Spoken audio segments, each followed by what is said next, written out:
Bonsoir et bienvenue pour ce nouveau live. Ce soir, je vous propose de réaliser un gâteau au chocolat nommé nommé le Royal, donc le Royal au chocolat, qui est composé donc d'un glaçage au chocolat qu'on va commencer tout d'abord parce qu'il faut qu'il refroidisse, qu'il ait le temps de bien refroidir durant le live. On peut le faire un peu à l'avance, mais plutôt que de le faire, de le réchauffer, j'ai préféré le faire en premier. Il y a également une pâte à succès, également une mousse au chocolat et un croustillant praliné qui sera à l'intérieur. Et surtout un petit décor au chocolat qu'on va réaliser en direct ce soir devant vous pour que vous puissiez le refaire à la maison. Et je vais vous donner vraiment toutes les ficelles pour le réaliser.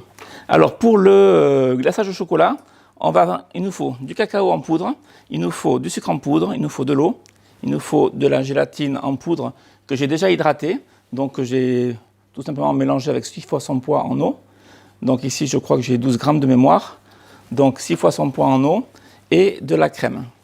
Alors on va faire un sirop, on va mettre d'abord l'eau dans la casserole et le sucre et on va le porter jusqu'à ébullition.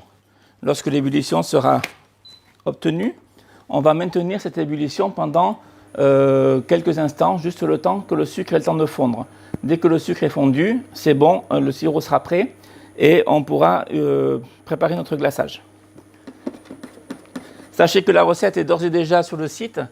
En tapant Royal au chocolat sur le moteur de recherche de Meilleur du Chef, vous allez tomber dessus et vous aurez bien sûr tous les ingrédients qui seront cités. Voilà, donc je mélange bien mon sucre avec mon eau. J'attends gentiment que l'ébullition arrive. Il y en a pour quelques instants. Alors ce soir, oui, on va faire un décor tout à fait particulier. Un décor avec des stalagmites, c'est-à-dire un disque de chocolat avec des pics de chocolat qui vont remonter vers le haut. Alors je vais vous montrer comment réaliser tout ceci. Il va falloir faire déjà un tempérage de chocolat. Donc on va faire un tempérage par ensemencement. On va revoir la technique, je vais le faire devant vous et je vais vous montrer réellement comment faire ce disque. Il vous faudra des petits outils pas courants mais très faciles à trouver en magasin de bricolage et pas cher du tout. À savoir, je vais vous montrer pendant que mon eau entre à ébullition, il vous faudra une petite plaque de plexiglas comme ceci. Or celle-ci elle fait 30 par 30, avec une plaque de 20 par 20 ça suffit. C'est suffisamment grand pour le faire. Et il me faudra une petite ventouse comme ceci. Donc c'est une ventouse de vitrier en fait. Vous appliquez la ventouse sur la plaque, vous pincez et la plaque elle tient. Voilà. Ça coûte quelques euros, c'est pas cher du tout. Donc un magasin de bricolage. Voilà, je reviens à mon glaçage. Donc le sirop qui est à ébullition, je le maintiens un tout petit peu. Juste de quoi faire fondre tout le sucre. J'utilise du sucre en poudre, donc ça va assez vite. Voilà, là je vais le retirer. Et pendant ce temps, je vais mettre ma crème à chauffer. Alors, je vais prendre mon cul de poule dans lequel se trouve mon cacao en poudre. Je vérifie bien à l'œil nu que mon sirop soit entièrement homogène, qu'il n'y ait pas du tout de grains de sucre. Et si c'est le cas, je le verse sur mon cacao en poudre. Voilà. Je vais y rajouter ma gélatine. Donc, ma gélatine hydratée, vous la faites hydrater vraiment 10 à 15 minutes au préalable, qu'elle ait bien le temps de s'hydrater. Et là, je la verse donc dans la préparation qui est chaude. Donc, elle va fondre en quelques instants. Et là, j'attends juste que ma crème entre à ébullition. Et je vais pouvoir verser ma crème dans le mélange cacaoté et mixer tout ça pour obtenir le glaçage. Donc le glaçage, je le fais au début de la recette pour qu'il ait le temps de refroidir. Il s'utilise à 25 degrés. Voilà, ça va aller assez vite. Après ça, on va faire donc le biscuit succès. Je vais commencer à préparer tous mes ingrédients. Il me faut de la poudre de noisette, des blancs d'œufs, du sucre glace et un petit peu de sucre en poudre. J'ai également mon four à chaleur tournante qui est préchauffé à 170 degrés. Pensez à l'allumer à l'avance. J'ai la crème qui commence à bouillir tout doucement. C'est important qu'elle soit pas chaude, mais qu'elle soit quand même tiède, qu'elle commence à fumer un petit peu.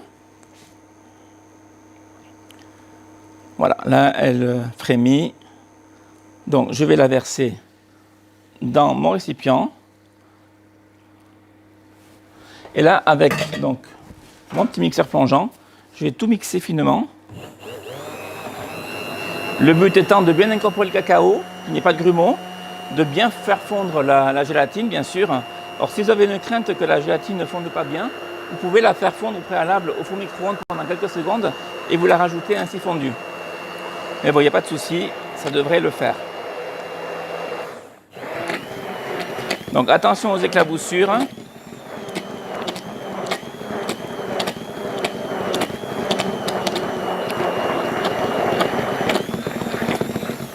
On fait attention à ce qu'il n'y ait pas de cacao qui reste en bloc.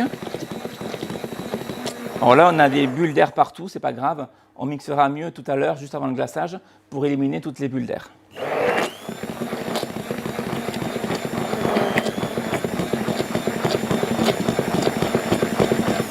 Voilà, on va arrêter là.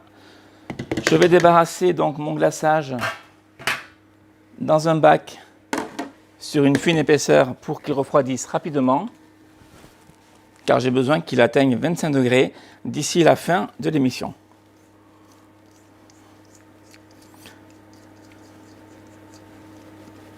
Voilà, je ne vais pas le filmer, ce n'est pas nécessaire.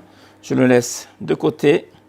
Et de temps en temps, je viendrai mettre un petit coup de maryse pour éviter qu'il y ait une peau, une pellicule qui se forme à la surface. Voilà, on va le laisser ici devant moi.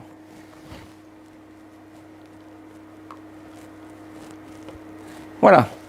Pour l'étape suivante, on va faire donc le biscuit succès. Donc, je vous en parlais à l'instant. Il me faut un batteur et un fouet. Donc, je vais verser dans la cuve du batteur mes blancs d'œufs. Et je vais commencer à les fouetter lentement. Mais comme la quantité est quand même assez réduite, je vais dégrafer le fouet de façon à récupérer quelques millimètres et que les branches de mon fouet ramassent bien les blancs. Pendant ce temps, je vais tamiser ma poudre de noisette et mon sucre glace. Donc je prends un papier sulfurisé, un tamis avec des trous assez gros, comme celui-ci. Et là, je tamise donc ces deux éléments.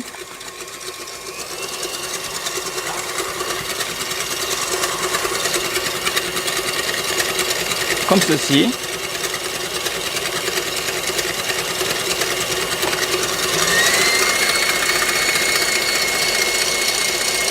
Voilà.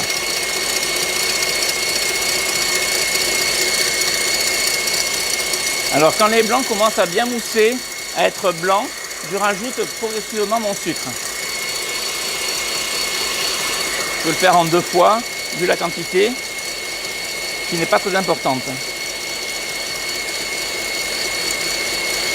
Voilà, je rajoute le restant et je monte mes blancs. Là, je termine de tamiser dans mes poudres. Voilà.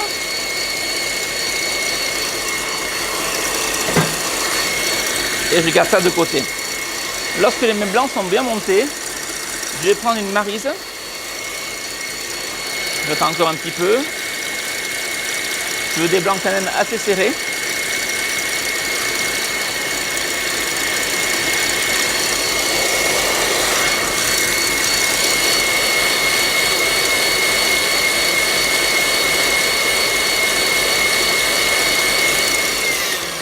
Voilà, on va arrêter le batteur.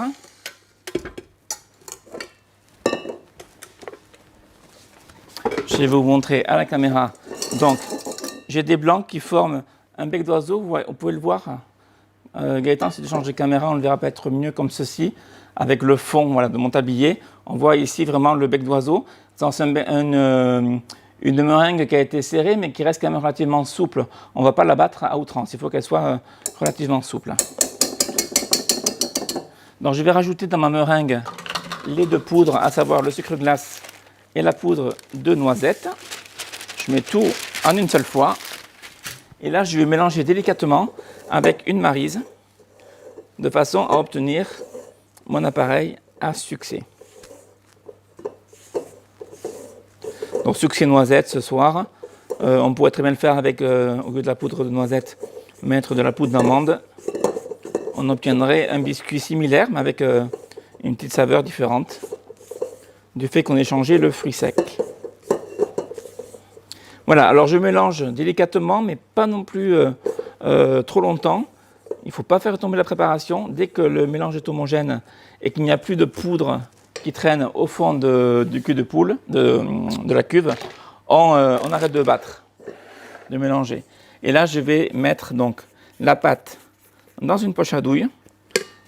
La poche à douille est juste munie ici d'une petite douille unie environ 5 mm, entre 5 et 8 mm, ça n'a pas trop d'importance, que vous mettez déjà au fond de la poche. Et là, je vais mettre ma pâte à l'intérieur et je vais la pocher et la mettre en cuisson immédiatement. Donc four ventilé ou chaleur tournante, il y a différentes façons de le dire, 170 degrés. Et bien sûr, il est préchauffé.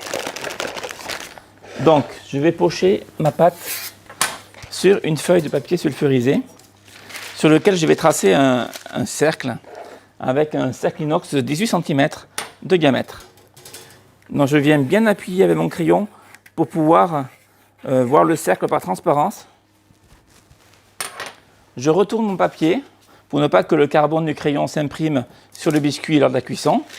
Et je viens positionner mon papier sur la plaque à pâtisserie.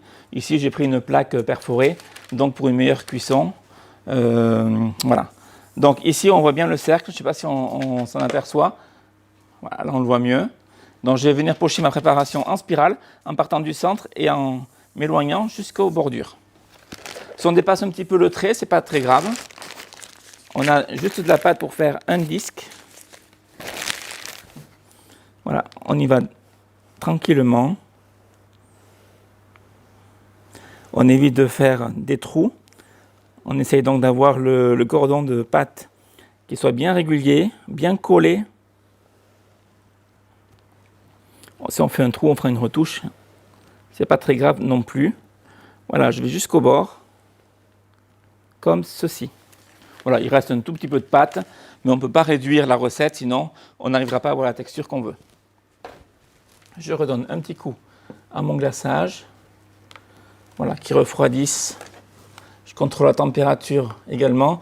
Voilà, il est à 45 degrés. Et là, j'enfourne dessus de mon biscuit et on va le cuire pendant 15 minutes. Donc 170 degrés. Alors justement, concernant le biscuit succès, oui. On me demande pourquoi la cuisson, parfois vous la faites à 170 degrés et parfois à 100 degrés. À 100 degrés, oui, mais là, le biscuit, il cuit pas un quart d'heure, il cuit 1h30. Ça dépend des recettes. Il peut y avoir différentes versions. Dans cette version-là, c'est un biscuit qui cuit rapidement.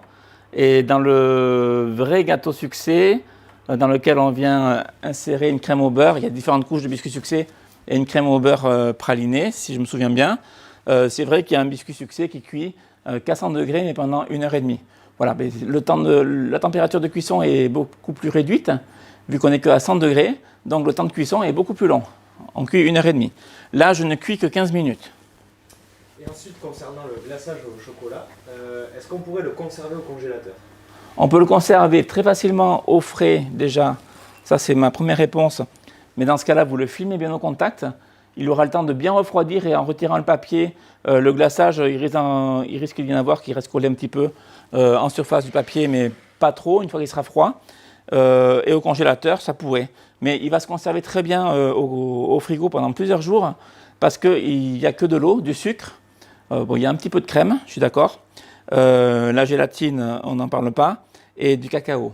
Donc, si vraiment vous voulez le garder sur un mois, oui, le congélateur, mais si c'est pour 8-10 jours, dans le frigo, bien filmé, dans un endroit bien frais du frigo, il n'y a pas de souci. Voilà, vous voyez, il est en train de refroidir tout doucement, il descend progressivement. Là, il est à 42,8 degrés. D'ici tout à l'heure, il sera descendu à 25. Du moins, je l'espère. Voilà. Ensuite, Oui, dis-moi. on a une autre question. On nous demande si vous conseillez la poudre de noisette avec ou sans la peau. Moi, généralement, je mets de la poudre de noisette brute, c'est-à-dire avec la peau. Donc, ça fait des petits morceaux marrons dans la poudre. Et ça amène un petit goût supplémentaire. C'est une question de choix personnel. À vous de voir si vous préférez avec la peau ou sans la peau. Mais on a le choix de faire avec ou sans. Vous aurez de toute façon un résultat similaire. Ça va juste changer un petit peu au niveau du goût. Là, je vais faire le croustillant praliné. Donc, il me faut du chocolat au lait. Ici, j'utilise du chocolat Givara de chez Valrhona. Il me faut également du praliné, donc praliné amande noisette, et du pailleté feuilletine, c'est-à-dire c'est de la gavotte, de la crêpe dentelle qui est broyée.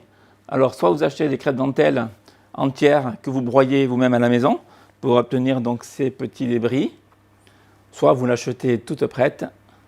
Bien sûr, vous la trouvez dans la boutique de Meilleur du Chef sans aucun problème en petit conditionnement. Donc, je vais commencer par faire fondre mon chocolat au lait au four micro-ondes par étape de 20 à 30 secondes. Alors, je ne mets pas 2 minutes directement, parce que sinon je vais avoir mon chocolat qui va, au bout d'un moment, il va trop chauffer. Et puis, il va cuire en fait, et il va avoir un mauvais goût.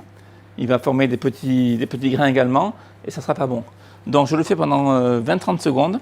Au bout de 20 à 30 secondes, je sors mon saladier, je mélange mon chocolat et je le remets 20 à 30 secondes, et ainsi de suite jusqu'à ce qu'il soit entièrement fondu.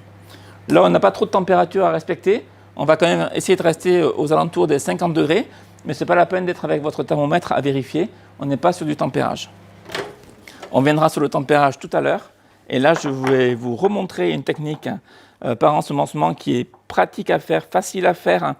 Il y a d'autres techniques. Il y a la technique avec le beurre de cacao micrio ou la technique avec la courbe de température, qui est la technique traditionnelle. Mais vous, à la maison, si vous êtes vraiment amateur, que vous n'avez pas d'expérience dans ce domaine-là, je vous conseille la technique que je vais vous montrer ce soir, qui n'est pas difficile à suivre. Il vous faut un thermomètre laser, il vous faut une maryse et il vous faut un récipient, genre saladier ou cul de poule. Et ensuite, il suffit de suivre les instructions que je vais vous donner et il n'y a pas de raison que vous n'y arrivez pas. Il vous faut bien sûr du chocolat de couverture. N'achetez pas du chocolat en grande surface en plaquettes. Ce chocolat-là n'est pas adapté à la pâtisserie. Achetez du chocolat en pistole. Donc ce soir, on travaille le chocolat Valrhona. Et vous pouvez très bien faire la recette avec du chocolat de chez Cacao Barry, de la maison Weiss, enfin tous les chocolats, tant qu'ils sont de couverture de qualité professionnelle, il n'y a aucun souci. Voilà, vous voyez, mon chocolat est entièrement fondu. Donc je mélange bien, c'est du chocolat au lait Givara que j'utilise ce soir pour mon croustillant praliné. Je mélange bien pour être sûr qu'il n'y ait pas de petits grains de chocolat qui soient restés. Et lorsque c'est le cas, je vais rajouter mon praliné. Donc j'ai choisi un praliné amande noisette. J'aurais pu prendre un praliné noisette uniquement. Ça, c'est une question de goût. Donc ça veut dire que la recette n'est pas figée. Vous pouvez à la maison, selon vos goûts personnels, opter pour tel ou tel praliné. Et là, vous aurez un résultat qui correspondra plus à vos attentes.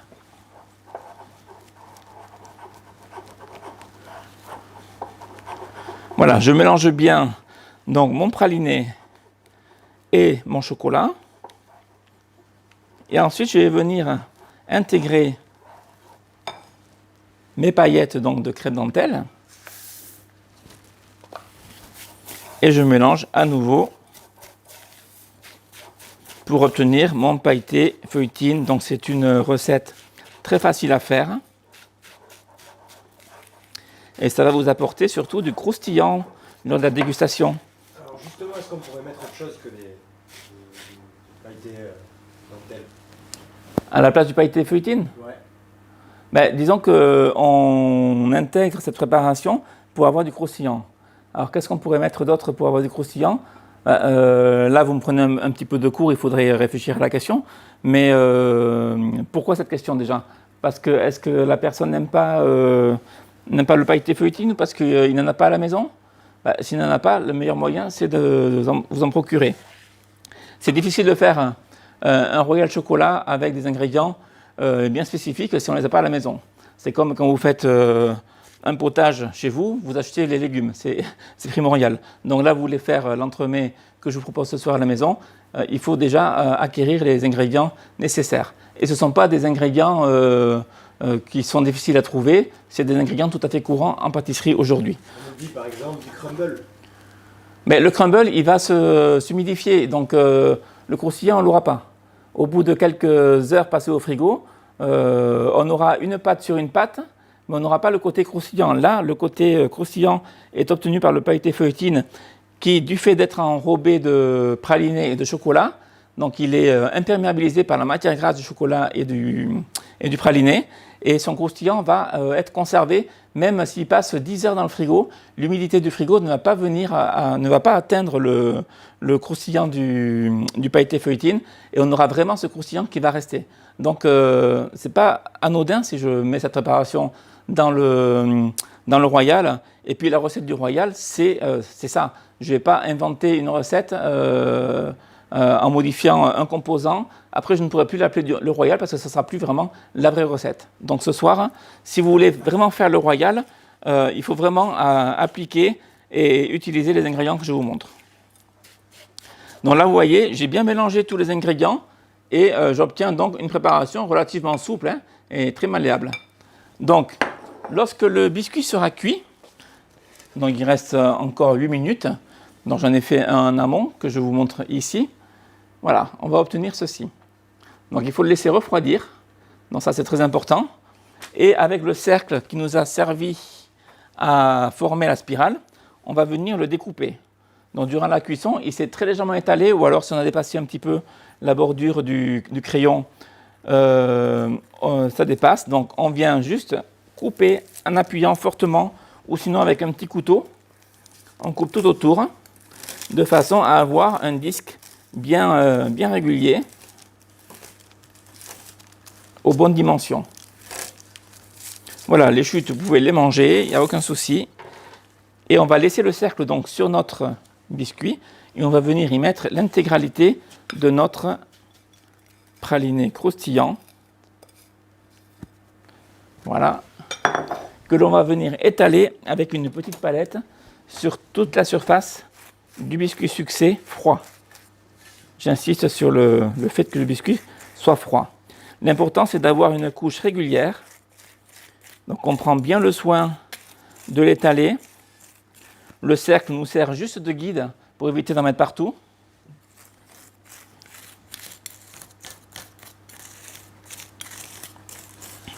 Voilà, comme ceci. On écrase bien pour bien tasser. Voilà, une fois qu'on est arrivé à ce stade, on va placer la plaque au congélateur pour que les deux parties ne fassent qu'un bloc. Pour la suite, je vais reprendre mon petit glaçage que je vais m'empresser de mélanger, vérifier sa température à nouveau. On est à 34 degrés, donc ça descend progressivement. Alors là, ça descend vite parce que je l'ai mis sur une fine épaisseur, sur une plaque rectangulaire. Si je l'avais laissé dans un saladier sur une épaisseur assez épaisse, bien sûr, la température descendrait beaucoup moins rapidement. Sachez que ce glaçage peut être fait à l'avance. Vous pouvez le faire la veille. Nous, aujourd'hui, on le fait, je l'ai fait en première position pour le live de ce soir, pour qu'il ait le temps de refroidir. À la maison, prenez le temps de faire les choses tranquillement. Faites le glaçage la veille. Vous pouvez faire le biscuit succès, également le croustillant praliné la veille. Vous le gardez au congélateur et vous faites le montage le lendemain. Ne vous donnez pas beaucoup de travail à la maison en voulant tout faire vite. Et le même jour, étalez le travail sur 2 jours et vous verrez, ça sera beaucoup plus facile. Et une fois que le gâteau sera entièrement monté, vous pourrez également le garder au congélateur. Donc vous pouvez le garder 8 jours, 10 jours, 15 jours, sans aucun souci. Il n'y aura plus qu'à faire le jour J le glaçage et le décor en chocolat. On approche de ce moment fatidique de la recette. Vous allez voir, je vais vous montrer une petite technique fort sympathique et qui est tout à fait à la portée de tout le monde si vous suivez bien les instructions. Donc mon glaçage est quasiment prêt. On va passer à l'étape suivante, c'est-à-dire la mousse au chocolat.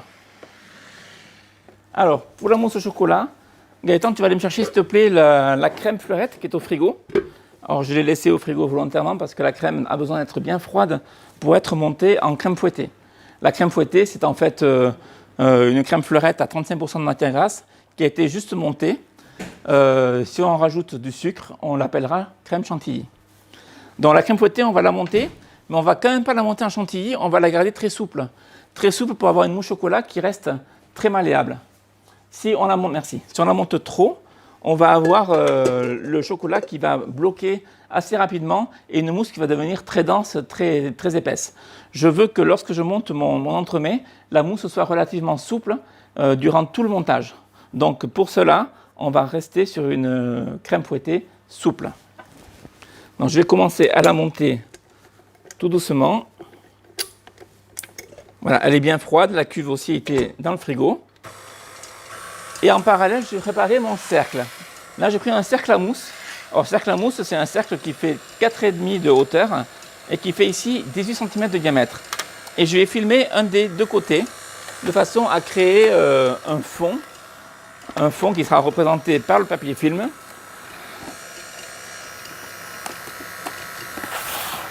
Voilà, et je vais venir donc tendre ce papier film sur le fond de façon à ce qu'il soit bien tendu, qu'il n'y ait plus aucun pli. Et il me permettra de faire le montage de mon entremets très facilement. Et surtout d'avoir un démoulage très facile. On va faire un montage à l'envers ce soir, c'est-à-dire que le dessus du gâteau et le dessous, c'est-à-dire le dessus du gâteau, c'est la partie qui est filmée, mais là je la mets en dessous pour faire mon montage. On va également habiller les parois du cercle avec un ruban PVC. Alors ça c'est facultatif, mais c'est recommandé pour le démoulage également. Donc on prend un ruban de même hauteur, 4,5. On découpe une bande, on vient le positionner à l'intérieur. On recoupe s'il est trop long. Voilà, qui vient bien se plaquer sur les parois du cercle. Ça va nous aider vraiment pour le démoulage. J'accélère un petit peu mon batteur pour que ma crème fouettée monte rapidement. Et pendant ce temps, je vais faire fondre mon chocolat. Donc là, j'ai du chocolat Guanara de chez Valrhona que je vais faire fondre toujours au four micro-ondes ou au bain-marie à la maison si vous n'avez pas de micro-ondes. Toujours par étape de 20 à 30 secondes au micro-ondes pour éviter qu'il ne brûle.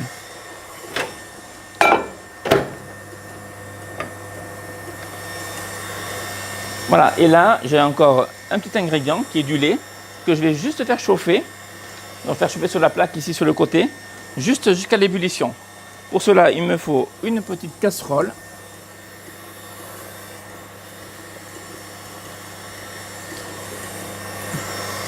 Je vais mettre donc mon lait dedans et je le porte à ébullition ici sur le côté, tout doucement. Donc mon chocolat est en train de fondre dans le four micro-ondes. Je vais le sortir au bout de 30 secondes. Je le mélange et je le remets donc dans le four jusqu'à ce que j'obtienne une fonte totale.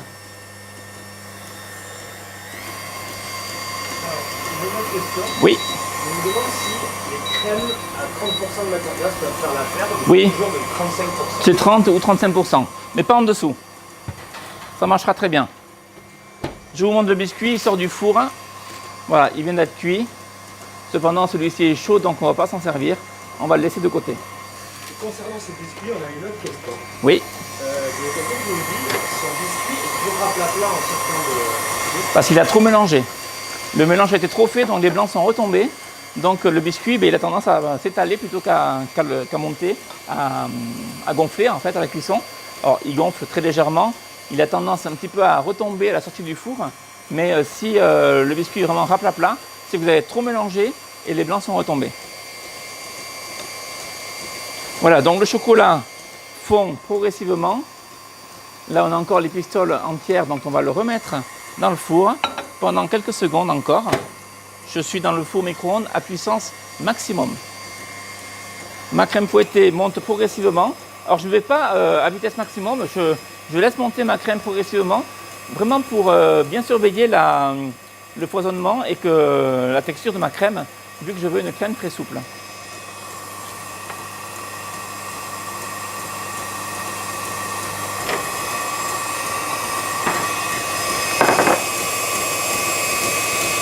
Voilà, mon lait entre à ébullition, je le sors du feu. Il faut qu'il soit chaud. Et là, je mélange bien pour bien faire fondre les derniers morceaux de pistole. On ne va pas le remettre dans le four, on va y arriver rien qu'en mélangeant.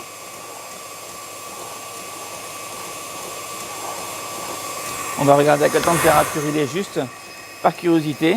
Voilà, il est à 41 degrés. On ne va pas monter au-delà. Parce qu'après, on va mélanger donc une préparation froide qui est la crème avec une préparation tiède qui sera le chocolat. Il ne faut pas qu'il y ait un choc thermique entre les deux. Il faut que le mélange se passe progressivement et correctement. Donc il ne faut pas que mon chocolat soit trop chaud. Donc là, la crème, elle commence à prendre. Je jette un œil dessus. Voilà, mon chocolat est entièrement fondu. Et là, je vais rajouter sur mon chocolat le lait. Dans le lait qui est bouillant. Et je vais le rajouter en 2-3 fois, en tout cas progressivement, de façon à former une émulsion. Je mélange toujours par le centre et petit à petit le lait s'incorpore, s'intègre. Et quand j'ai du mal, je rajoute le restant de lait jusqu'à ce que tout le lait soit entièrement incorporé. Voilà, là je vais arrêter le batteur. On repassera un petit coup au dernier moment. Voilà, et là je rajoute le restant de lait et je finis de mélanger jusqu'à ce que j'obtienne quelque chose de bien homogène. En fait, j'ai une sorte de ganache. Il faut bien vérifier que tout le chocolat soit fondu, que le mélange soit bien homogène. Et ensuite, on va mélanger donc la crème fouettée et la ganache obtenue pour obtenir notre mousse au chocolat. Alors pour éviter un problème lors du mélange, on va faire un pré-mélange de façon à rabaisser la température du chocolat et se rapprocher de la température de la crème fouettée. Et ensuite, ce pré-mélange sera rajouté à la crème fouettée et on aura vraiment quelque chose de bien homogène et bien onctueux. Voilà, là le mélange est propre, il est homogène. On va le montrer juste à la caméra pour se rendre compte de ce qu'on doit obtenir. Alors je vais redonner un petit coup de fouet à ma crème. Là je vais m'en servir assez rapidement. Voilà, là je vais arrêter, on va la garder souple. Je vais vous montrer à la caméra ce que je veux obtenir comme souplesse.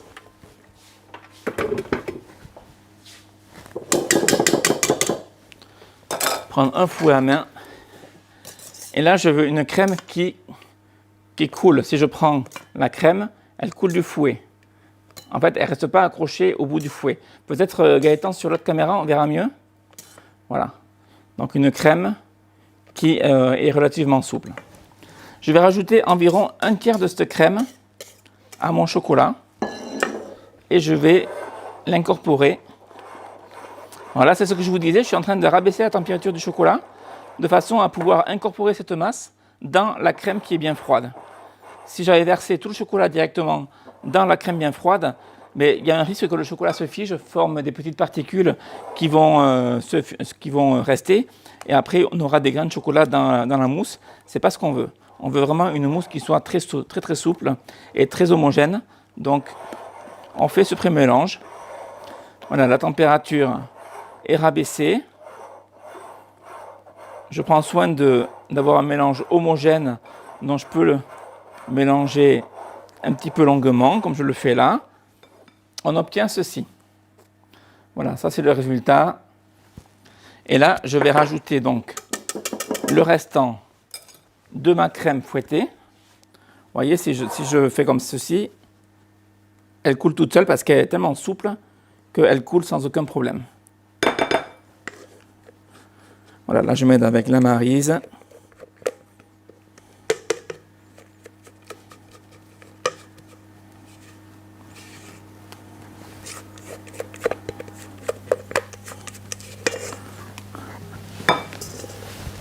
Et là je vais finir mon mélange donc délicatement jusqu'à ce que j'obtienne donc une mousse bien homogène en texture et en couleur.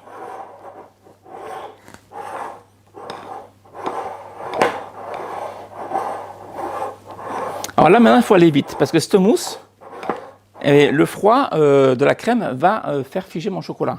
Donc si je laisse trop attendre ma mousse, elle va se figer prématurément.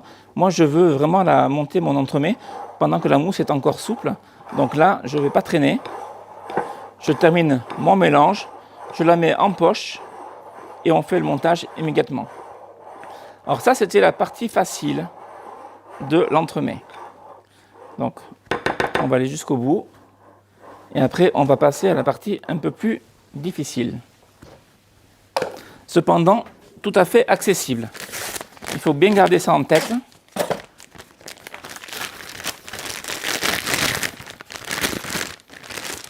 Gaëtan, si tu vas aller me chercher le fond de biscuit qui est congelé, tu peux y aller.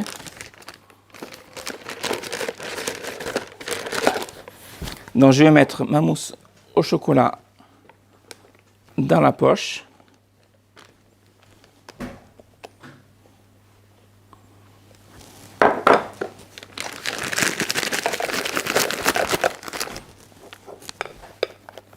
Voilà, il faut pratiquement toute la préparation pour faire un royal de diamètre 18. Pose-le là, merci. Voilà, ma mousse est prête. Je récupère ma plaque avec mon disque, mon cercle inox avec le fond qui est donc fermé avec le papier film. Le fond, bien sûr, au fond. Et là, je vais venir donc pocher ma mousse, d'abord dans les angles, puis au centre, et après sur les bords. Tout en sachant que le fond, ça sera le dessus du gâteau. Rappelez-vous, on fait un montage à l'envers.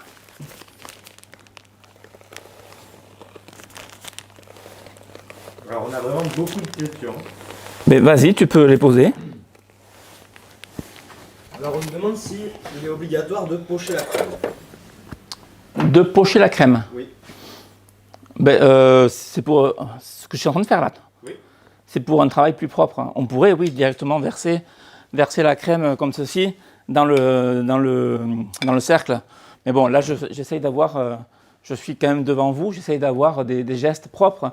Et même quand je suis seul, j'applique cette technique. C'est juste une technique pour avoir un travail correct. Je travaille dans la propreté. Je n'ai pas des ingrédients partout, tout autour de moi. Donc, c'est juste un côté pratique. Mais bon, si vous n'avez pas de poche à douille à la maison, vous pouvez vous en passer, bien sûr. Mais voilà, vous faites comme vous voulez. Moi, je vous montre les bons gestes. Après, chacun fait ce qu'il veut chez soi. Là, avant que tu aies une autre question, j'explique juste ce que je fais.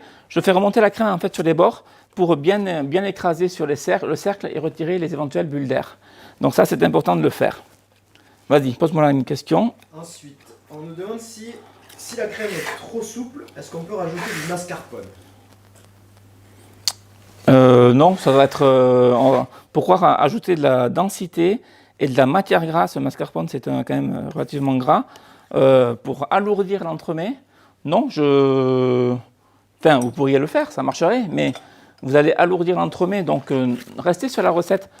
Ce soir, on fait le royal, donc on fait, appelé également Trianon, on fait l'entremets Trianon. N'allez pas commencer à modifier toutes les recettes en rajoutant du mascarpone dans ceci.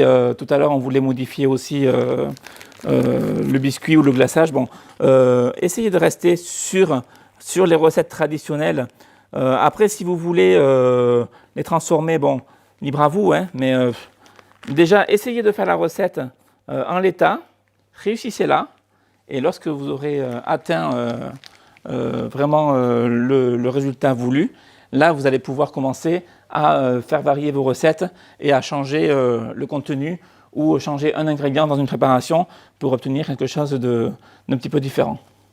Donc là, j'étale bien ma mousse au chocolat dans le cercle. J'insiste parce qu'il faut travailler vite. La mousse au chocolat a tendance à figer rapidement du fait qu'on l'ait rajoutée dans une préparation bien froide qui était la crème fouettée. Donc si elle bloque et qu'on n'a pas fini de faire le montage, ben, on va se retrouver embêté. Vous posez d'autres questions? Oui, oui, vas-y. Parce qu'on en a vraiment plein. Ensuite, on a Eric qui nous demande quelle différence il y a avec les mousses au chocolat qui sont faites à base de pâte à bombe. Ben, c'est une mousse au chocolat. Il n'y a pas qu'une recette de mousse au chocolat qui existe. Il en existe différentes. La mousse au chocolat pour pâte à bombe pourrait convenir pour cette recette-là. C'est une recette, une mousse qui généralement a une très bonne tenue une fois qu'elle a bien pris le froid. Donc pourquoi pas, si vous avez une recette de mousse au chocolat sur une base de pâte à bombe, vous pouvez l'utiliser. Ça, c'est une autre recette. C'est la recette qui est plus adaptée au royal que je fais ce soir. Mais voilà, il faut utiliser une mousse au chocolat. Donc si vous avez votre recette, utilisez-la. Il n'y a aucun souci. Par contre, attention, il y a mousse au chocolat et mousse au chocolat. Il y a les mousses au chocolat qu'on sert en verrine, donc qui sont très légères, mais quand même assez fragiles, donc ils n'auront pas de tenue si on faisait un moulage. Et les mousses au chocolat destinées aux entremets, qui elles seront auront une meilleure tenue, beaucoup plus résistantes à la découpe également. Donc ça, c'est plutôt les mousses au chocolat sur une base de pâte à bombe, comme l'a dit monsieur tout à l'heure. Donc essayez de faire attention à ça. Si vous avez un doute, faites la recette que je vous montre ce soir. Si vous avez une mousse au chocolat qui tient la route et qui tient à la découpe et au démoulage, utilisez votre recette, il n'y a aucun souci. Mais surtout, pas une mousse au chocolat à base de blanc d'œuf en neige qui se sert généralement en verrine ou en verre ou en coupe. Là, vous êtes sûr qu'au démoulage, tout va s'étaler. Donc là, vous avez vu, j'ai récupéré un petit peu de chocolat, de mousse au chocolat. Ça, c'est pour la finition. J'en ai pris un petit peu, de toute façon, j'en ai un tout petit peu trop. Donc, on reviendra dessus tout à l'heure. Là, j'étale mon chocolat bien régulièrement. Donc, Gaëtan, tu étais me chercher tout à l'heure le biscuit qui est ici et qui est entièrement gelé. Voilà. On a retiré le cercle, enfin, il s'est retiré tout seul hors caméra, mais vous voyez, ça ne colle pas aux parois. Ici, on voit bien les deux couches. Donc, on a le biscuit succès et le croustillant praliné. Et on va venir retourner ce biscuit et venir l'insérer dans le chocolat. Et je vais l'enfoncer en le faisant tourner de façon à faire remonter tout l'excédent de mousse sur le bord. Le but étant que mon biscuit arrive au niveau du cercle. Et tout cet excédent de mousse chocolat, je la récupère dans un petit pot. On a toujours des gourmands à proximité qui se feront une joie de la manger.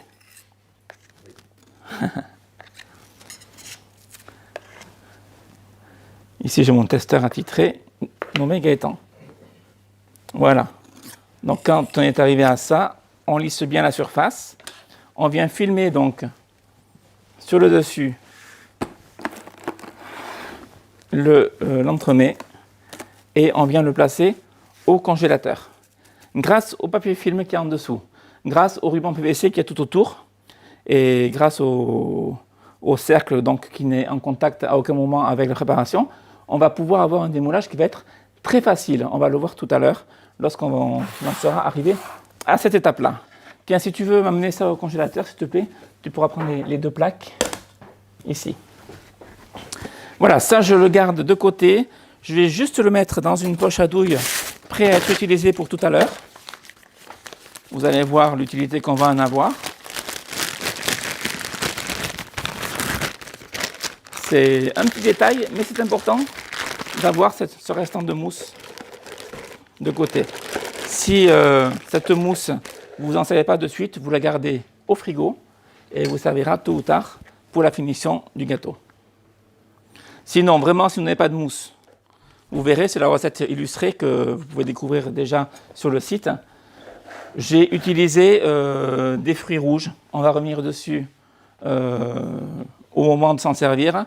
Je vous expliquerai vraiment à quoi ça sert et pourquoi il faut garder cette mousse ou alors utiliser des fruits rouges, à savoir des myrtilles ce soir. Donc voilà, cette mousse au chocolat, je la garde dans un petit coin. Je vais fermer ma poche avec un nœud et on reviendra dessus tout à l'heure. Donc je vais remélanger mon glaçage. Voilà, le glaçage, vous voyez, il a bien refroidi du fait d'être sur une épaisseur relativement réduite. On peut le voir donc à l'image, il est gélifié. Donc il aura besoin d'un petit coup de réchauffage au four micro-ondes de façon à le liquéfier et pouvoir l'appliquer sur le gâteau. Maintenant, on va donc venir faire notre décor en chocolat. Alors, on va d'abord tempérer du chocolat. Le décor se fait, à savoir, avec du chocolat noir. Alors, je travaille toujours ce soir avec du Valrhona. Donc ici, c'est du chocolat Valrhona, le Guanara. On pourrait le faire avec du Caraïbe, ça marcherait pareil. J'ai, pour tout vous dire, 120 g de chocolat dans le saladier, c'est-à-dire les 2/3 du poids. Et ici, j'ai 60 g dans un petit récipient. Je vais hacher le chocolat, les 60 g. Alors, on fait un tempérage par ensemencement, c'est-à-dire qu'on va commencer par faire fondre le chocolat, et dans le chocolat fondu, on va l'ensemencer avec du chocolat pas fondu. Mais pour que celui-ci fonde dans la première partie du chocolat, j'ai besoin de le hacher, oui, qu'il soit tout petit, parce que si je mets les pistoles entières, elles ne vont jamais fondre, le chocolat va refroidir, les pistoles ne seront pas assez fondues. Donc je prends le temps de les hacher avec un couteau, une à une, de façon à avoir des morceaux relativement réguliers. Il ne faut pas avoir des gros morceaux et des petits morceaux. On essaie d'être calibré. Donc on prend le temps de le faire. Pendant qu'on fait ça, on va faire fondre le chocolat, donc les 120 g, au four micro-ondes. Toujours à chaleur, à puissance maximum, par étape de 20 à 30 secondes. Là par contre, on ne va pas dépasser les 50 degrés. Dans l'idéal, il faut se trouver entre 45 et 50 degrés. Pas en dessous de 45, pas au-dessus de 50. Alors pour cela, on utilise un thermomètre à visée laser ou un thermomètre sonde, mais le thermomètre visée laser est beaucoup plus adapté et surtout on n'est pas en contact avec le produit, donc il n'y a pas de vaisselle à faire après, enfin, c'est pratique. Voilà, je termine de hacher mon chocolat.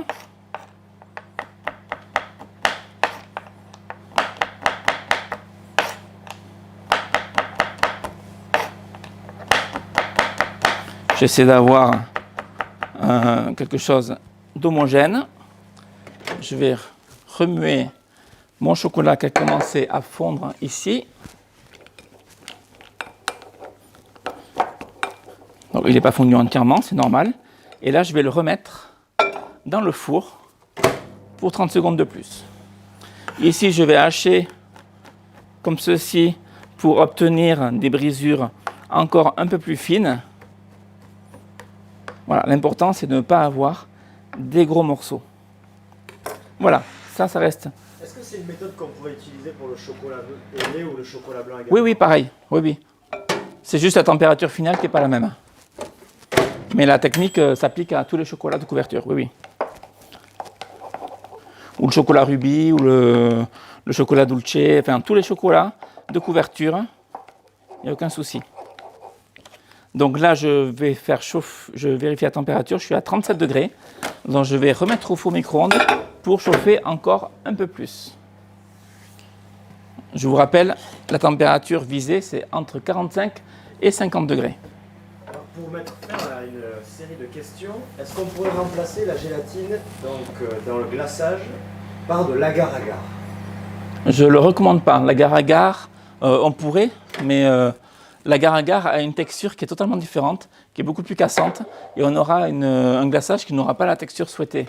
Donc, si la gélatine qui est d'origine animale ne nous gêne pas pour des raisons personnelles de la consommer, ben, je vous recommande quand même d'utiliser la gélatine. Qu'elle soit en feuille ou en poudre, c'est la même chose.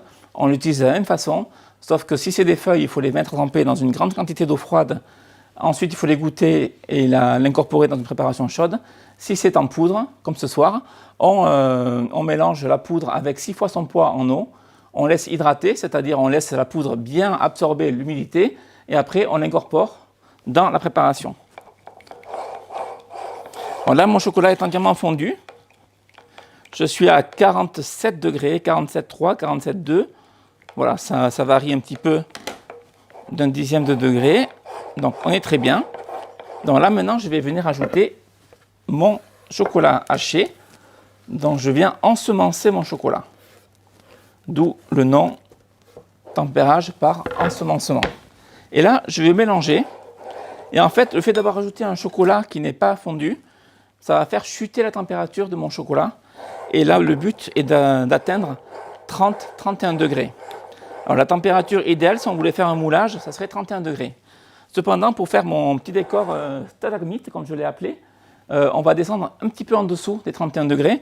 On va plutôt viser les 30, voire 29 degrés, de façon à avoir non seulement un chocolat tempéré, mais un chocolat qui aura aussi commencé à cristalliser et qui aura un peu de texture. Donc il va commencer à faire des fils, d'où le résultat que j'obtiens avec tous les fils que j'ai sur cette plaque. Alors j'en ai fait une en amont que je vais vous montrer, parce que je vous parle de stalagmites, de fils, mais je ne vous montre rien. Alors je vais vous montrer la plaque, ici et là, et si je la fais pivoter, on peut voir, je ne sais pas Gaëtan, est-ce que ça se rend compte? Je mets ma main dessous, et là on voit tous les fils de chocolat, qui sont très fragiles bien sûr, hein, mais ça, je peux obtenir des fils, vous voyez, des fils relativement longs, parce que le chocolat avait une certaine texture, une certaine... il avait commencé à cristalliser, donc il n'était pas fluide, comme s'il était entièrement fondu. Il commençait à cristalliser, donc en le tirant, mais il a fait des fils qui sont restés, qui ne se sont pas rompus. Ça, c'est important. Et pour être à ce stade de fil, on va appeler ça comme ça, il faut être à 29-30 degrés. Donc là, je mélange bien de façon à bien faire fondre tous mes morceaux de chocolat haché. Le but étant de descendre à 31 degrés. Donc là, je suis à 34,8, donc ça descend tout doucement. Pour le refroidir plus rapidement, je le fais remonter sur les bords de mon bol, qui eux sont plus froids, et de façon à faire circuler de l'air, de façon à ce que le chocolat tombe en température. Donc là, ce soir, je travaille une quantité assez réduite. On a 180 grammes de chocolat en tout dans le saladier. Si vous étiez amené à travailler beaucoup plus de chocolat, je veux dire, mettons 1 kg, on aurait une masse plus conséquente dont la température serait beaucoup plus longue à chuter. Dans ce cas-là, on peut changer le récipient, prendre un récipient qui est à température ambiante, celui-là il est tiède, de façon à faire chuter la température plus rapidement. Ou sinon, on peut tremper tout simplement le dessous du bol dans de l'eau froide. Alors quand je dis froide, c'est de l'eau tempérée, de façon à faire chuter un peu la température. Mais attention, l'eau n'est pas copain avec le chocolat. Donc si vous trempez dans de l'eau, ne faites pas rentrer l'eau de votre bain refroidissant dans le chocolat. Sinon le chocolat, ça ne va pas lui plaire. Voilà, je continue. Dans l'idéal, il faut que le chocolat reste toujours en mouvement. Donc là, de temps en temps, je m'arrête pour vous parler, mais mélangez-le sans arrêt. Et là, on va aller jusqu'à 31 degrés.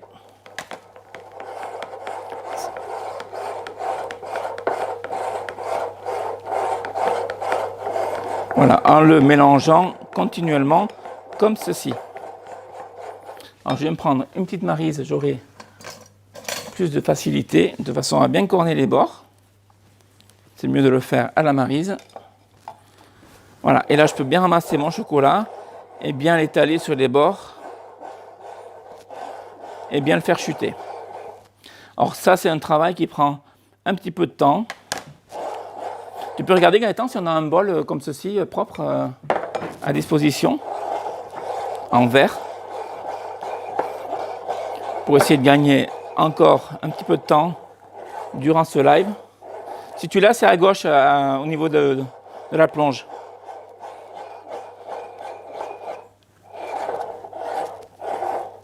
Non? Ah ben, c'est pas grave, on va le faire chuter comme ceci. C'est pas grave. Donc quand on n'a pas, on fait chuter en mélangeant, ou alors, je passe en Fahrenheit, voilà. Ou alors on fait chuter en trempant le récipient dans... Donne-moi un cul de poule s'il te plaît Gaëtan, on va faire avec l'eau froide.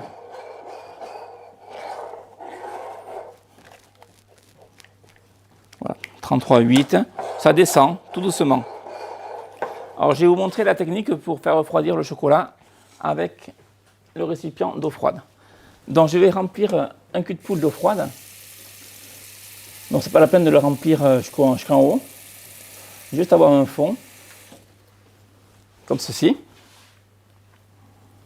Voilà, et là je vais venir tremper dans juste le fond de mon saladier pendant quelques secondes.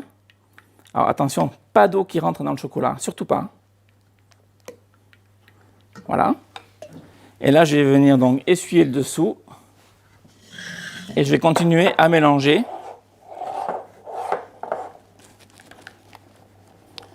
Voilà, je suis à 31,5. Vous voyez, en quelques secondes, la température descend rapidement.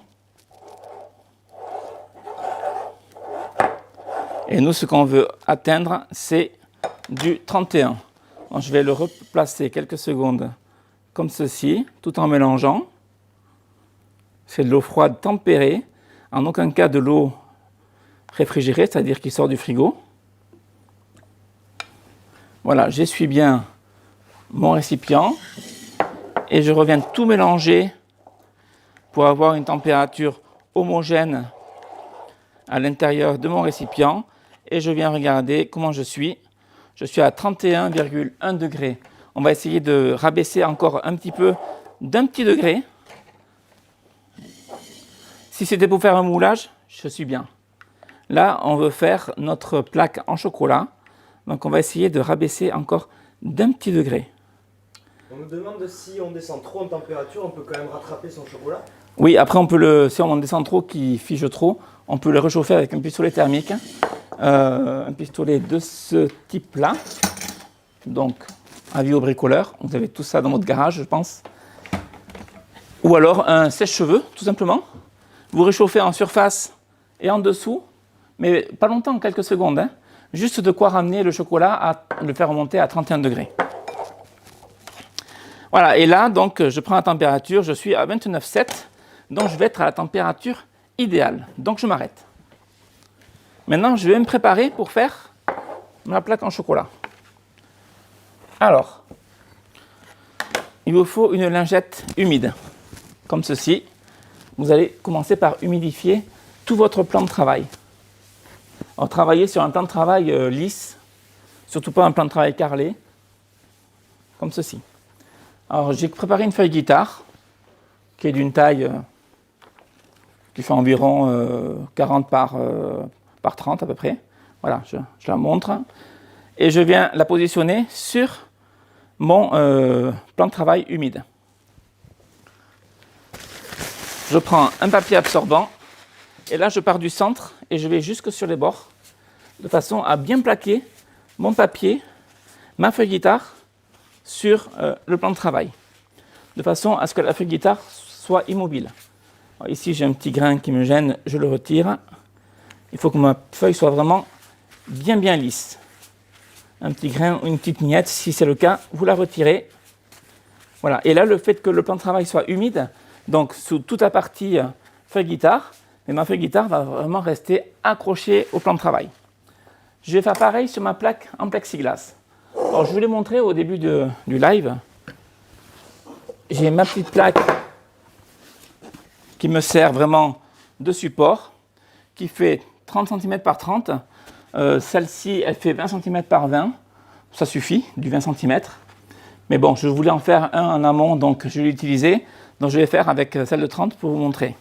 Et là, j'humidifie également ma plaque en plexiglas sur une face. Je veille surtout à bien l'humidifier. Et je vais prendre une seconde feuille guitare qui est ici, qui a été taillée à la largeur de ma plaque en plexiglas, que je viens positionner sur le dessus, bien aligné. Et là, je vais venir bien l'écraser, bien l'appliquer, de façon à ce que cette feuille guitare adhère à ma plaque plexiglas. N'oubliez pas d'humidifier la plaque plexiglas. Il faut vraiment que la feuille adhère, qu'elle reste collée. Cette humidité va permettre de la garder bien collée. Si vous mettez la feuille guitare sans l'humidité, elle va gondoler et vous n'aurez pas une plaque parfaitement plate. Voilà, donc je l'applique. Il faut éliminer les grosses bulles d'air surtout. Voilà, je redonne un petit coup à mon chocolat, voir que tout se passe bien. Ok. Il me faut 4 petites pinces, comme ici. Et je vais venir bien fixer ma feuille guitare. Alors, on le voit là, voilà. Sur les côtés, avec mes pinces. Bon, c'est des petites pinces métalliques, hein. On trouve ça facilement dans le commerce ou on en a même à la maison. Voilà, le tout c'est de bien fixer la feuille guitare sur mon support plexiglas. Donc la feuille guitare est dessous, donc je retourne la plaque. Voilà, et ici j'ai les parties. Je viens humidifier également la ventouse de ma poignée ventouse. Je viens l'appliquer au milieu et je viens bien la serrer de façon à pouvoir manipuler ma plaque très facilement d'une seule main. Et là, je peux y aller, ça ne va pas se détacher, il n'y a aucun risque. Voilà, c'est maintenant que tout se joue. On voit bien à la caméra, ma feuille guitare est ici. Suivez mes doigts. Je vais venir verser mon chocolat ici au centre. Alors, selon qu'on veut obtenir un disque plus ou moins grand, on va mettre plus ou moins de chocolat. Donc, je verse mon chocolat ici au centre. Là, vous avez la quantité à peu près pour faire 2 disques avec les 180 grammes de chocolat. Voilà. Et après, je viens positionner ma plaque sur le dessus et je vais l'appliquer et l'appuyer de façon bien régulière jusqu'à ce que mon disque de chocolat se forme et vous voyez, il s'étale, il s'agrandit. Et là, j'appuie au maximum, sachant que mes 4 petites pinces font un tout petit pied de 2-3 mm, donc je ne peux pas appliquer vraiment ma plaque plexiglas contre le plan de travail. Il y a toujours un petit vide qui reste entre le plan de travail et la plaque. Donc là, c'est mes pinces qui m'aident à faire ça. Là, j'appuie au maximum. Et lorsque je suis au maximum, je récupère ma plaque en tirant vers le haut bien droit. Et là, j'ai mes fils qui se forment. Alors j'ai le chocolat qui est un petit peu trop chaud, donc on va recommencer. Voilà. Et là, en soulevant, j'ai les fils qui se forment. Et ensuite, il faut le laisser bien refroidir à l'horizontale. Donc vous mettez, admettons, deux verres posés à l'envers et la plaque posée à cheval sur les verres, de façon à ce que les fils, hop, on lève. Et là, les fils se forment progressivement et il n'y a plus qu'à les laisser donc bien refroidir, par exemple, comme ceci. Voilà, la plaque ne peut être retournée qu'une fois que le chocolat est entièrement cristallisé. Sinon, tous les fils ils vont se replier. Donc, on en revient à cette plaque. Celle-ci est dans cette position-là. Et une fois que le chocolat est cristallisé, on le retourne et on obtient ceci. Peut-être qu'on verra mieux comme ça. Je le fais pivoter de façon à ce qu'on se rende bien compte. Ça fait un petit peu comme des racines d'arbres. Et bien sûr, les pics qui montent vers le haut. Alors, selon la texture du chocolat, on aura des pics plus ou moins longs. Donc, à vous de bien maîtriser le chocolat. Il se travaille à 28-29 degrés pour avoir des pics qui se forment bien. Voilà, ça c'était la technique pour le décor en chocolat. Ça, on va le mettre de côté. Hop. On laisse bien cristalliser ce chocolat, tout en sachant que c'est mieux de le faire la veille. Vous le laissez pendant toute la nuit, cristalliser dans une pièce fraîche. Ce disque en chocolat, je l'ai réalisé hier. Et vous voyez, ça ne bouge pas.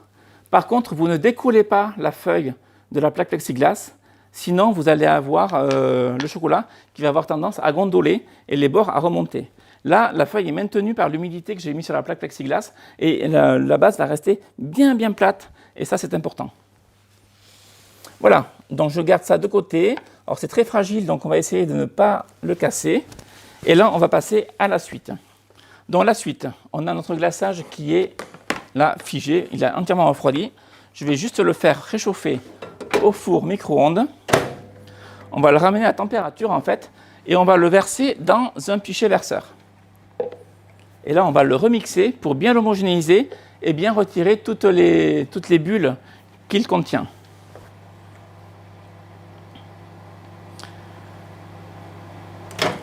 Voilà, ça va prendre quelques secondes.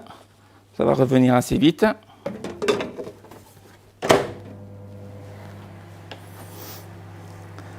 Donc vous avez toujours votre mixeur plongeant. On va s'en servir à nouveau.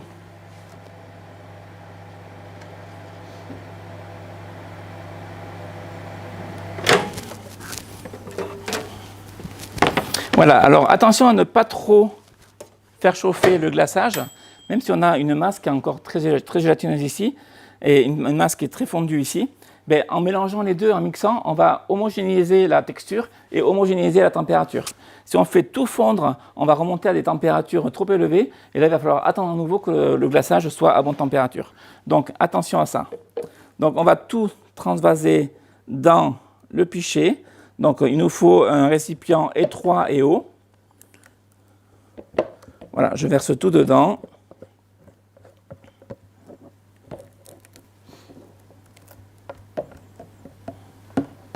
Et ce glaçage va donner quelque chose de bien régulier, qui va rester brillant.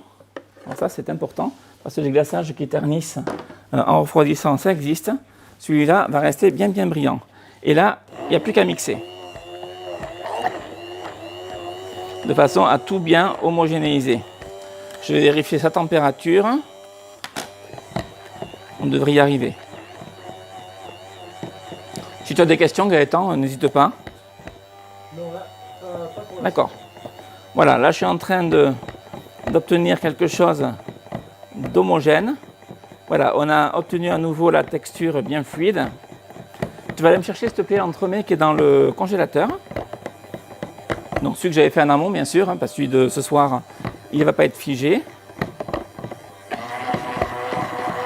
Voilà, et là je vais donc retirer les bulles d'air. Alors pour retirer les bulles d'air, le meilleur moyen c'est d'insérer le mixeur déjà en biais. Ici on a une partie un petit peu voûtée qui forme une cloche. Si on le met droit, on va emprisonner en fait l'air dans la cloche et cet air on va le faire entrer dans le glaçage. Donc le fait de le faire entrer en biais, mais déjà on va avoir cette poche d'air qui s'en va. Merci. Ensuite, on va rester penché et on va essayer de faire un remous à la surface du glaçage, mais un remous très léger qui en fait va absorber toutes les bulles qui sont à la surface et qui vont les intégrer à l'intérieur et les faire éclater, mais surtout pas un remous qui amène de l'air. Donc il faut quand même que la cloche du mixeur reste immergée en totalité, mais presque en surface du glaçage. Gaëtan, si tu peux changer de caméra, je vais essayer de montrer un petit peu si on voit le remous. Je ne sais pas si on se rend bien compte sur un fond marron. Voilà, on n'entend pas le bruit comme si j'incorporais de l'air. Je ne vais pas le faire, sinon je me détruis mon glaçage. Mais voilà, on fait ça pendant 1-2 minutes, juste de quoi absorber toutes les bulles d'air qui peuvent subsister en surface ou même à l'intérieur, de façon à avoir quelque chose de très lisse. Là, je peux mélanger. Tant que je n'incorpore pas de l'air, que je ne sors pas la cloche de mon glaçage, il n'y a aucun souci. Je peux mélanger de façon à avoir quelque chose de bien homogène.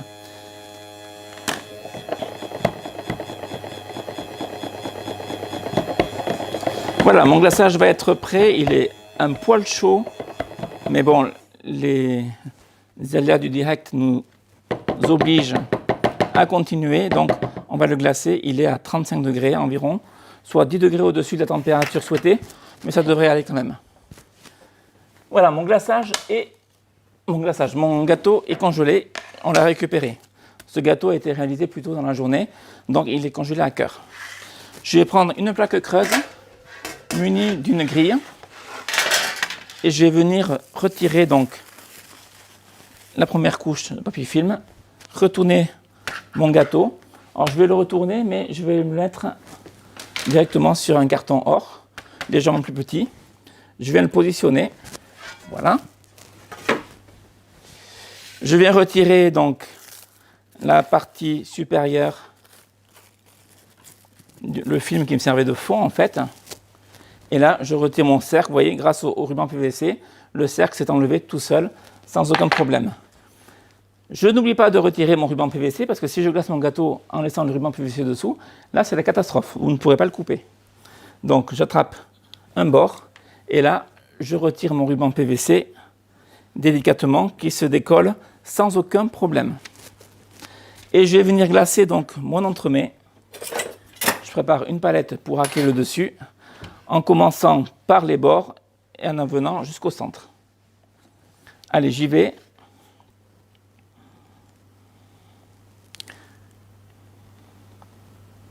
Gaëtan, toi qui vois le côté caméra, est-ce que j'ai bien glacé le bord?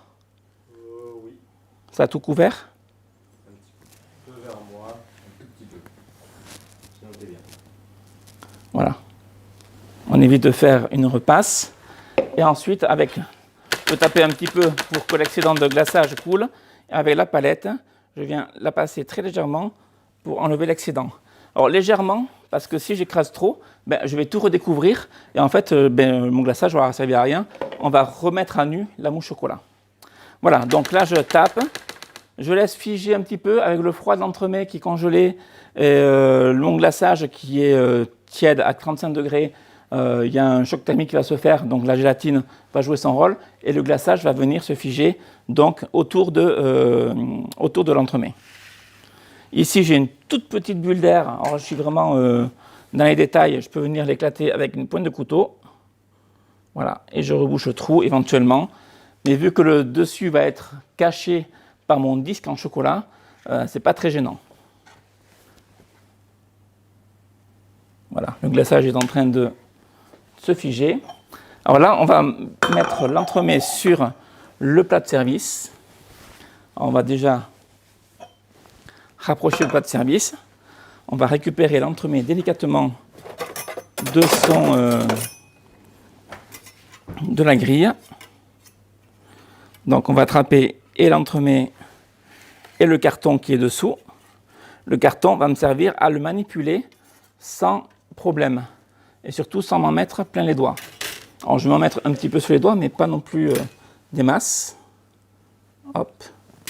Et là, j'ai du gruau de cacao que je vais venir coller tout autour. Donc ça, je viens l'appliquer très délicatement. On me demande quel embout vous avez utilisé sur le Bamix. L'étoile. C'est le couteau étoile. Voilà, le gruau de cacao, c'est une finition, c'est facultatif. À vous de voir si vous voulez vous en procurer et le rajouter. Mais ça amène une texture croustillante, c'est assez intéressant. Voilà, et là, je l'applique donc. Bon, je me mets un petit peu de glaçage sur les doigts, mais ce n'est pas très gênant. Voilà, je fais tout le tour. Dans le gruau de cacao, il est préférable de le faire torréfier un petit peu au four avant de l'appliquer. Pour cela, vous le mettez sur une plaque à pâtisserie à 150 degrés dans le four pendant une 15-20 minutes. Et ensuite, vous le sortez du four et vous le laissez refroidir. Et là, après, vous pourrez l'appliquer donc correctement autour du gâteau. Voilà, surtout vous l'appliquez froid. C'est important. Donc voilà, je fais un petit peu de ménage, je me rince les mains et on continue. Alors, je vous parlais tout à l'heure de garder un petit peu de mousse au chocolat. Si à la maison, vous n'en avez pas parce que vous avez fait le gâteau il y a 8 jours déjà et que vous êtes aujourd'hui, vous l'avez sorti du congélateur et vous voulez juste le terminer, la mousse au chocolat, vous n'allez pas la garder dans le frigo pendant 8 jours. Donc là, vous pouvez utiliser des myrtilles ou des petites baies. Là, j'ai 3 myrtilles que je vais venir positionner sur le dessus. À défaut de ces myrtilles, on peut utiliser un petit excédent de mousse qui est ici, en coupant le bout de la poche à douille et en venant appliquer 3 petits points de mousse de taille identique. Alors, je vais voir la texture qu'elle a, elle est parfaite. Alors, on peut faire les deux façons. Soit on fait 3 points de chocolat, soit on met 3 myrtilles. Je vais faire comme je l'ai fait sur la recette illustrée avec les myrtilles, mais c'est vous qui choisissez après à la maison de faire comme vous voulez. Donc vous les positionnez comme ceci. Voilà. En fait, ça a juste le rôle de faire tenir mon disque en chocolat et surtout que mon disque se trouve un petit peu surélevé, qu'il ne soit pas plaqué sur le glaçage, qu'il ne soit pas en contact direct. Je vais récupérer mon disque en chocolat. Est-ce qu'on voit bien à l'image? Oui. Là, pour décoller la feuille, je ne vais pas la soulever, sinon je vais tout casser. Avec une petite palette, je vais venir donc juste la faire glisser sur le dessous. Voilà, de façon à la décoller de la feuille, de la plaque plexiglas. Voilà, et de venir donc la retirer. Et ensuite, ici, je vais faire la même chose, mais entre la feuille guitare et entre la plaque en chocolat, de façon à la décoller délicatement de la feuille guitare. Voilà, il me manque juste la poudre d'or. Je m'absente 2 secondes parce que Gaëtan, tu ne vas pas savoir où elle est. J'arrive.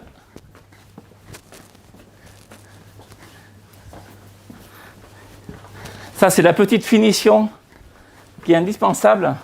Donc, c'est de la poudre d'or en spray que je pulvérise sur mon petit décor stalagmite, comme ceci, juste avant de l'appliquer sur le gâteau, de façon à lui donner un petit air festif. Voilà, c'est facile à appliquer, c'est très volatile. Voilà. Donc, en vente, bien sûr, sur Meilleur du Chef. Et là, je viens récupérer donc mon disque en chocolat. Et je viens l'appliquer très délicatement sur mon entremets, en veillant à ne pas toucher mon glaçage et en veillant à rester bien centré.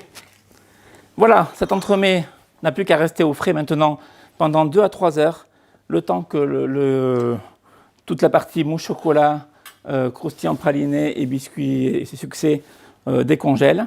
Et ensuite, vous pourrez le servir à vos convives à table. Voilà l'entremets terminé, ici présenté. Voilà, j'espère que je vous aurai donné envie de réaliser cet entremets chez vous.